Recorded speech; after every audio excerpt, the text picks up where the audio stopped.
Did you know a Marine once spent 4 days crawling through enemy jungle without sleeping, eating, or making a single sound? His name was Carlos Hathcock. The year was 1969. His mission was to kill a North Vietnamese army general deep inside enemy territory. The distance was 1,500 meters. He moved only inches at a time. Every hour, maybe a few feet of progress. Enemy soldiers walked past him close enough to step on his hands. He didn't flinch. He didn't breathe loud. He just waited. 4 days. No food. No sleep.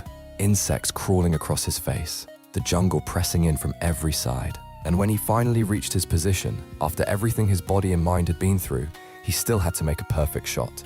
1 bullet. 1 chance. He took it. The general was dead before anyone knew Hathcock was there. Then he crawled back out. 3 more days. The same way he came. People call it skill. But skill doesn't explain what it costs a man to disappear inside himself that completely.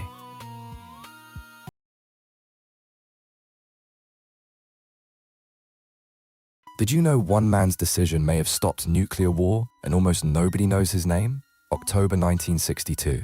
A Soviet submarine called B-59 was sitting deep beneath the Atlantic Ocean, surrounded by American warships.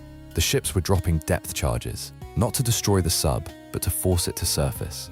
Inside, the crew had no way of knowing that. The temperature had climbed past 50 degrees Celsius. The carbon dioxide was rising.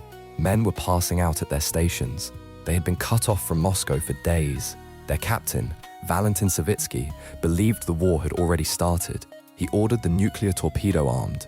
2 of the 3 officers required to launch it said yes. The third was a man named Vasily Arkhipov.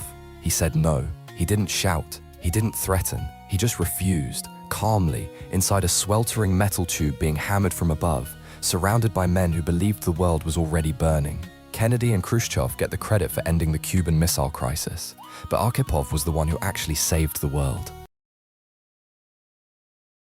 Did you know that 50 workers chose to stay inside a melting nuclear plant, and most of them already knew it might kill them? March 2011. The earthquake hit Japan. Then the tsunami. Then the reactors at Fukushima Daiichi started losing control, one by one. Most workers were evacuated, but around 50 stayed. They called them the Fukushima 50. They walked into buildings filling with radioactive steam. They worked in near darkness, in broken corridors, carrying dosimeters that kept clicking higher and higher. Some wore basic masks. Some wore little more than a hard hat and a jumpsuit. They knew exactly what they were absorbing. The math was simple and brutal. If the reactors fully melted through, millions of people in Tokyo and beyond would be exposed. So they kept going back in. No general ordered them to die. No one held a gun to their heads. They just looked at what needed doing, and they did it.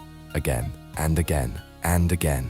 Ordinary men, extraordinary arithmetic, and a city of 35 million people who never had to evacuate.